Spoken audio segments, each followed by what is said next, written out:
that's what cannabis has done for me, you know. It's given me the ability to smile at people again. I was not the person you see before you today before cannabis. I wouldn't have been talking to you, and I certainly wouldn't have been able to do this, exposed like I am now. So what would it have been like? I wouldn't have come here.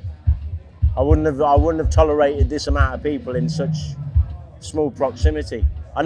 I stopped going to town because every time I seemed to go to town, I used to either upset somebody, or I'd get beat up, or I'd have too much to drink and didn't know what I was doing, and so I almost became a recluse. I took on, I guess, the home life. So I brought the kids up. My wife went back out to work, right, and I secluded myself in the house.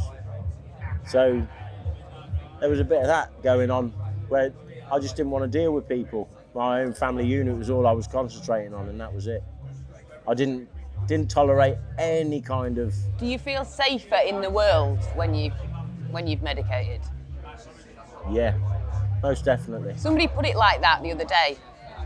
Somebody with very, very bad PTSD said he feels very unsafe in the world. Fear's a natural emotion that everybody goes through, but when you suffer with PTSD, fear is extreme and it goes through the roof. So the slightest thing can put you on edge and make you hypervigilant and make you almost aggressive in your approach towards quite an even response to your day, and you take it the wrong way, and now you're dishing out verbal abuse to somebody and you don't even know why. Yeah. When I took cannabis, there was that mist of miscommunication all went away and things were clearer. So rather than have an argument, we'd end up having a discussion. Yeah. And it'd be his opinion and my opinion, but we'd still shake hands after and say, that was a good topic. It was nice to talk that way. It sounds a bit like, like fight or flight response. Yeah. It's like going in, finding the middle, isn't it? Well, I'll give you a brief outline of me, yeah. Right? I left school. I was brought up in a military family. I was brought up to be anti-drugs. I joined the military myself when I left school. I spent 3.5 years with the military and got hurt and had to come out. So I've got an ongoing condition that causes me a great deal of pain. I was put on opiates. I was on them for a long time. They didn't warn me about the side effects, and they didn't tell me that they were addictive, but no. I ended up just taking these tablets for the sake of taking them because it made me feel nice, made me feel better. All the time I was poisoning myself with these stuff. So I left the army and I joined the police. I was a policeman for 2 years. And the thing that turned me off the police force is we conducted a raid on a home of a Rastafarian guy who was in his 60s. Okay. And he was growing cannabis outside in his garden. And the only reason why we knew is because it grew over 6 foot tall and he had a 6 foot fence and we could see the top of the flower. So right. we raided him the next day. And he was the most gentlest guy I'd ever met in my life. And I'd never really interacted with any kind of Rastafarian. So I researched it. And I found out in his religion that for his religion, he has to use herb to get himself into a meditative state. And I thought then, this law's balmy, man. They can't be doing it. If this is part of his religious right, he should be allowed to do that without being hindered by the law. So I left the police. That turned me against them because at the end of the day, this guy was innocent. And What? So were you, out of you and your colleagues that were there that day, was it just you who felt like that, do you think? Or? No, they all felt like it. All the officers felt like it that conducted the raid that day. No officer really wants to do it. But because the law is there, they have to be seen to act on it. If you go about your daily life and no one says anything to the police about what you're doing, you can go about your daily life until you die, because nobody cares. But as soon as somebody makes that complaint, it becomes a police matter and they have to act on the complaint. So the trick in life is to get along with your neighbours. If you're going to do anything like this, like grow your own plant or provide plant to other people, get on with your neighbours. Because if you don't get on with your neighbours, you're going to get ruined. Yeah. People like me, I took to growing my own to take myself out of the criminal network. because of the industries I've worked in, it was dangerous for me to be in that network. So I chose to grow my own, right? Which is, I broke the law. I did the same as what the criminal market was doing, only I did it for myself. And when others got to know what I was doing and the fact that I was growing it with love and making sure the right nutrients went in the plant and not anything toxic, they wanted my plant too. So rather than sell them my plant, the excess that I had left over from my plant, I was giving them. Yeah. And then the recreational user caught on to what I was doing, so they wanted some. And I thought, well, hold on a second. The recreational user that wants to use it to get high can now fund all those medical people that I've had, and I can grow more plants and provide more medical people for free. Yeah. And that's that's all I want. But I don't want all this. I don't want to have to put a card in my... Carly, what you've done is wonderful, because a lot of people are now feeling a lot safer when they're out in the street with product on them. I'm entitled to one of those cards, and I'm entitled to a medical script if I want it. I'm entitled to it, but I don't want it because I only discovered this through a recreational side, and I feel like I'm turning my back on that by saying, yeah, I've got a card now and I can do it and you can't. It's not about who can and who can't. It's about us all being able to choose what we put in our body. And it's not a criminal matter anymore, it's a medical matter. It is a medical matter, because whether you're doing it for recreation or not, what you don't realise is every time you do it, you're benefiting from it, your body is benefiting from it. Yeah. So therefore, you are using it for a medical reason, but you don't really know. I didn't know. I didn't know it was making me feel... The PTSD has disappeared from me as long as I've got product. And I'm happy about that, and my psychiatrist is happy about that, and he's happy to endorse any prescription. But I am not willing to pay £240, £300 for a product that I can produce myself for pennies. And that is the reality of the matter. Everybody should have a right to produce this in their own home as long as it's safe. And I'm not talking grow a factory so you can provide after street. I'm talking about yourself. Yeah. You're the individual, you. Everybody grow 2 plants. That's you. You're sorted, man. Yeah, yeah. You don't have to visit the man down the street. Or make it legal. Let those that are dealing in this criminal market step up, put a shirt and tie on and become businessmen and provide to the community that they're supposedly decimating. Because when America went legal, communities were transformed all through the finance of cannabis. And the Bronx and all those other places became cleaner because there wasn't a drug issue there anymore, because guess what? They legalized cannabis. And you think, well, surely if the rest of the world is going that way, why are we still in 1970 when we put the Drug Act there? Absolutely. It was disputed by Professor David Nutt, and then they told him to leave.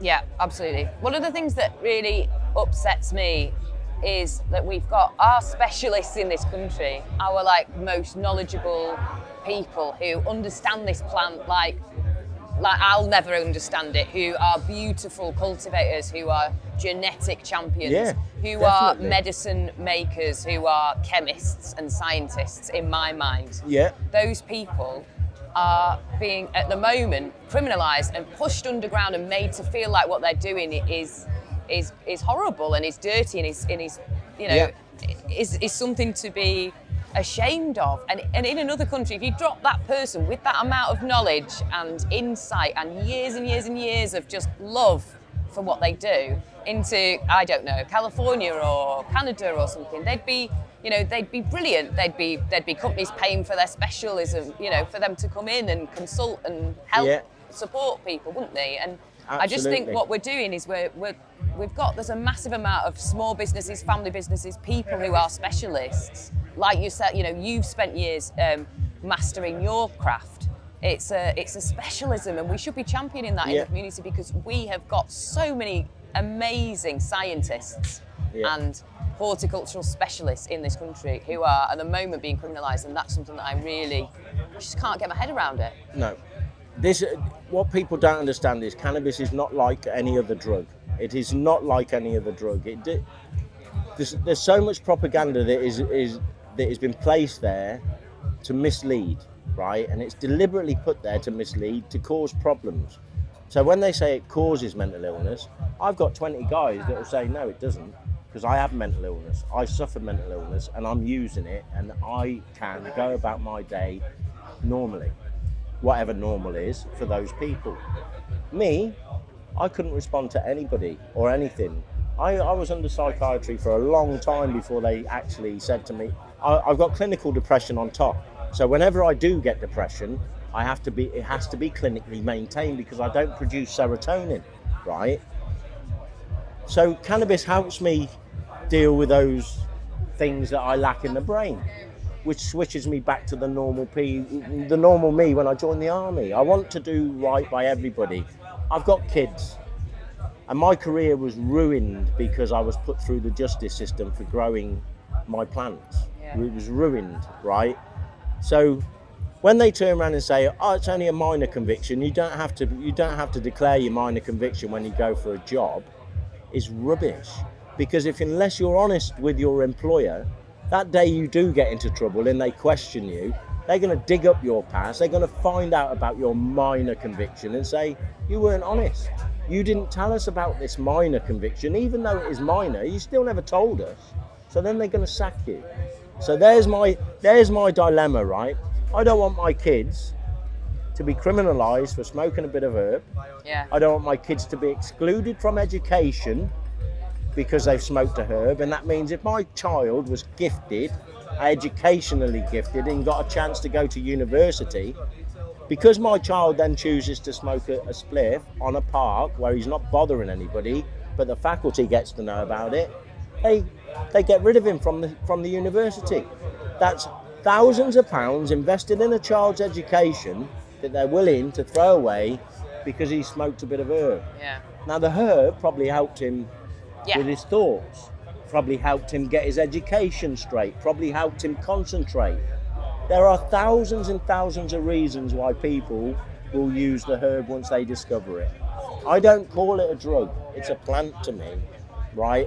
And I discovered it by accident through the recreational market where there was no paranoia involved because I could go into a cafe in Amsterdam and smoke it if I wanted to. Yeah. And then walk out and be met by 2 police officers who are smiling at me rather than grimacing at me. Yeah. And then I walk down the street and I think, this is great. Yeah. I can be myself. When I come back from Amsterdam, I did everything to try and source it. And Criminal Market was the only place I could get it Absolutely. back then. Yeah, I mean, still is, right? Yeah. Unless you grow your own. And I know the ins and outs of the Criminal Market. There are some violent sides and there are some peaceful sides. And the violent sides are the ones that get the majority of your money, right? Yeah. So that money then invests into terrorism. So me being an ex-soldier, I don't want to pay or somebody that is potentially going to put a bullet in a gun that is going to kill you or one of my colleagues that are out there on a battlefield. So I chose to take myself away from that market, not invest in that market and do my own thing. And then I got penalised by the criminal justice system for doing exactly that. And they took all my life savings off me, all of it. And I never made any money out of cannabis. Yeah. None. Yeah. And that's what infuriated me more than anything else, because I couldn't argue with them, because the law is the law, and until the law changes, which is what we're all trying to do, we're all trying to stop this stupidity, and say to the government, look, you're criminalising people that could potentially solve a crisis in 10 years' time, or 15 years' time, or 20, because they're brilliant minds. Yeah. They put people in prison that are truly, truly gifted people, but because they've chosen to do something that is illegal, because you couldn't learn this stuff, you've got to research it yourself, because no one puts the paper in front of you, so you've got to do it yourself. There isn't an educational platform out there that will teach you the right thing about cannabis. There isn't. They'll teach you the bad, they'll skirt along some of the good. I've had a drugs counsellor say to me, he's hold up a 4-pack of beer and a bag of cannabis, and he said to me, this is legal, this is illegal, this will kill you, Yeah. this won't. Yeah. And he's absolutely right. Here's a question for you, and this is something I was talking to someone about the other day, and I'd value your opinion on it, to be honest.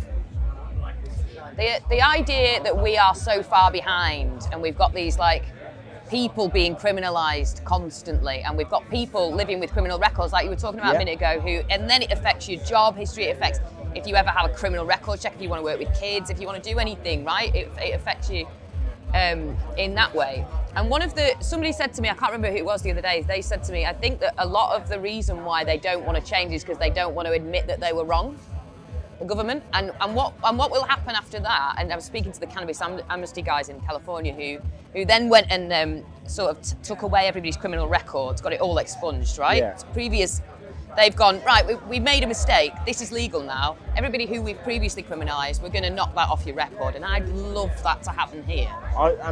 But do you think that is part of the issue of them not wanting to change because they're going to have to do that work, that sort of reparation? We were wrong. By doing it, they're going to have to say we were wrong. No politician anywhere really likes to say that word, I'm sorry. Yeah. Right? And when they do say the word I'm sorry, there's always a but that comes with it. I just want a politician to be honest. And I want them to stop dragging up this propaganda, right? And placing it down on the top of cannabis and saying this is fact, when really that fact is fiction. There is no white paper to suggest there's been an increase in mental health problems because of cannabis consumption. How can they do a study on it when it's been illegal for such a long time? How can anybody form any kind of rational debate when ultimately it's a crime? It is a crime. And until that, there's a guy that works in politics, works in a nice little office, that can get a file out of a cabinet and sign a name across a line, and he can repeal this law. Yeah. Just like that. Yeah. And nobody will say anything, and all the convictions will stop. Yeah, there'll be some arrests that are still happening because that's the way that communication goes. It's slow. This is all supposed to be quick. We were supposed to do away with all these glitches with this technology. They want us to sit back, shush, do what they say. Well, I've done what they say. I was brought up to do what they say. And not everything they say has been the truth. And I've managed to find that out for myself because I was employed by them. So when they've told me, oh, you're going so-and-so to do so-and-so because of this, I found out, yeah, we were going there, but it wasn't because of that. It was because of this. It was because it generated a lot of money at that time for them to concentrate on it. Because everybody gets paid. Everybody. Well, really, they had a legal market. We'd all be getting paid. The whole community would be benefiting from what we do. And they wouldn't be looking down on us thinking that we're some kind of scrounger that wants to rely on the state. Because I don't rely on the state. I don't rely on the state. I don't want anything off the state. I just want my freedom back. I want people to look at me the same way they looked at me before I was criminalised. And they ain't never going to give me that back. You know, they ain't never... There's people that I've known all my life, and they knew I was smoking, but because I've been in trouble with the police now, they refuse to speak to me. Refuse. And that's more for them, really. They're not really the friend I really intended to have. The people who have stood by me have come from this cannabis community. And that is where I found true people, real people. They are real people, and they have feelings. And it wasn't until I discovered cannabis that I realised I have feelings too. And everybody, we communicate in such a manner when we're at events like this that I don't see happening anywhere else. Yeah. Anywhere else. I've spoken to strangers that I would never have spoken to before, all because of cannabis. I've stood and I've listened to rave. I'm 52 years old and I'm standing listening to a rave. I've never been to a festival like this. And I'm glad it's actually taking place now, because we could have more like this.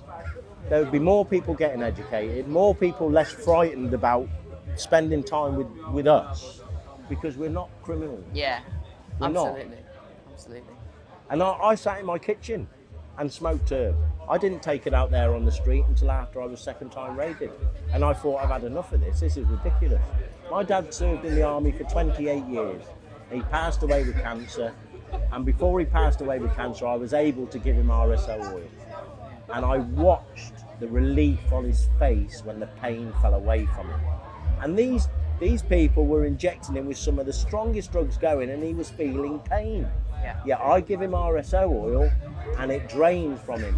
Yes, it didn't cure him. RSO is not a cure-all for everything, you know, but it helps.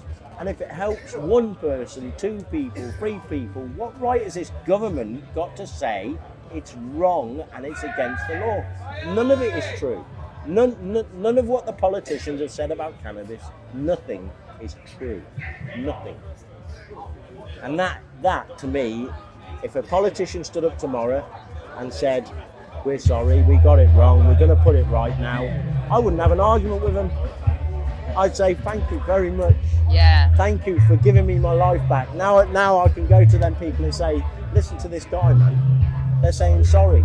I was right, he was wrong. That's all. Yeah. And it's nice to feel right. Yeah. Instead of feeling wrong all the time. And the community, this community, people like yourself, Gary Yules, who's trying to change everything in Liverpool, which happens to be the most corrupt place in the UK at the moment. And he's got the police bouncing all over him for cannabis. When they got such a cocaine problem out there or a heroin problem out there that they could concentrate on even better, they bounce on people like Gary, who's just full of love. He wants to change communities, not make them worse. He wants to clean them up, not untidy them. Yeah, yeah. You know? And that's what I'm all about. This doesn't have to cost the NHS anything, right? It doesn't have to be run by the private market. It can be run by the recreational market that is opened up by legalization. Because as soon as those markets open, as soon as those CAFs open, they will be obliged to give part of their profit to the medicinal side of cannabis, or even produce the medicinal cannabis for the patient on the day. So the CAFs could distribute the medical cannabis, nothing to do with the NHS, no financial impact on society whatsoever, because I'm paying for it. Yeah, so by going to the CAF. I like to call that the Robin Hood model, which is something that I'm quite, I think is the best. I don't know, there's lots of different ideas of how we could make this work, but you know, if we're going to legalise and there's going to be a recreational and you know, people using recreationally, people using it, you know, to calm, to chill out, instead of a bottle of wine. No. Instead of a bottle of wine, I'm just unwinding. You know, I'm not in massive amount of pain. I don't have autoimmune disease. I prefer this to wine. Those kind of people. And then there's going to be people who are like, you know, I need this, otherwise I'm not going to be able to, you know, interact with people. It's a medicinal thing. So the idea is that the recreational market would support the medicinal market. That's it in a nutshell. Once this law gets hold of you because of what you choose to do, the impact it has after you've been dealt with is immense. Like I said, I was a happily married man for 25 years, and the impact of my partner, my wife, being able to support me would have cost her job. She worked in the educational industry with kids. So as soon as she stood by my side and said, no, I'm supporting him, I want him to keep growing his cannabis because he's a changed man, she would have lost her job. All those people that surround you that have important jobs will disassociate themselves with you as soon as you get into trouble. And they're supportive of you at the time. Oh, I'm sorry to hear that and all this. But as soon as you're criminalised, that's it. And that was the end of my marriage. The day I was criminalised, that was it. And I didn't want to do that to her. She's been in the job a long, long time. She was in it for the kids. I don't want to have to choose between me and the job. So I've gone. We've had our time. I'll meet somebody else. And I bounced along in life, still using my herbs, still being sensible, still going out there and earning money the legitimate way. And I came across Rachel. Rachel was a woman that discovered medicinal cannabis helps her with her ailments. And now I've found a supportive partner that can actually stand by my side and say, hold on a second. This man's a changed man because of it, not, you know, and that's all I want. And it's not just politicians being honest, it's about the user being honest. Yeah. Right? Because there's hundreds and hundreds of users out there that think, oh, it's just a plaything. It's not just a plaything, and it isn't just a plaything. There are genuine people out there that cannabis has a massive impact on their life, And it's for the better. The majority of them, it's for the better, because some of them can't walk, some of them suffer with the shakes, you suffer yourself, you've got irritable bowel syndrome, all those other ailments, right, that people have found benefit just from using the herb. And then you think they'd be on 12 tablets a day if they didn't. And what kind of life's that? What kind of life is chucking all that stuff down your neck? You've got to have a schedule for this tablet, a schedule for that tablet, when really you can get the herb out your tin, smoke a little one, and you'll be fine for the next few hours. And you're not going to OD on herb. Not going to OD on that, you know? Well said, well said. You're not. No one's ever died from inhaling herb or eating herb or vaping. Whatever way you want to take it, no one has ever died from this plant. No one. And then you got the synthetics come around because people want to get around the law. So they introduce synthetic because they know there's no law to say, I can't provide that. So spice hit the deck, right? Spice, I've seen people on spice and they are frozen to the ground. They look like total zombies. Now, why anybody would want to put themselves through that is beyond me. I think if I was a police officer, I'd be more concerned with spice at the moment, yes, because it's much more harmful. I mean, the states that you see people in, the addiction, it's just not. But you have to look at the reasons why they're using it, and they're using it because of the legality behind it. If herb, weed, cannabis, whatever you want to call it, wouldn't is even legal, have it. Spice would not exist. And it wouldn't exist because there wouldn't be any legal wrangling around what you put inside your body. Yeah. So that's why these pills come around, right? Yeah. Then there'll be some research on them and then they'll make them illegal, right? But before they're made illegal, there's a time where they're out there on the street and they're killing people. So that all needs to stop. And the only way you can stop it is with total legalization, with everything, and clean up the market completely. Now I'm just a herb man. I'm not interested in your chemicals or anything like that. I went from the doctor's stuff to what I'm doing now, and I'm happy. But if they made the industry clean, you wouldn't get the deaths. They made the industry medical. It's a medical issue, not a criminal issue. People would get more help. They wouldn't be put in prisons and go from bad to worse. They wouldn't. And it all starts with just this little thing, just that. Decriminalise it, get rid of it. Because I've had people say to me, who cares? Excuse my language. Well, I care, and I give a, because I'm the one that carries the title, not you, mate. I don't want that title no more. I don't want to be a criminal. I don't want people to look at me odd in the street and say that's him out the paper. I don't want that. I just want to get about my normal life. You are doing a fab job. I've met everybody, all sorts, and all their ideas are really, really good. And the more ideas we can keep throwing there, the better. The better. I'm chuffed for you. Thank you. Thanks so much.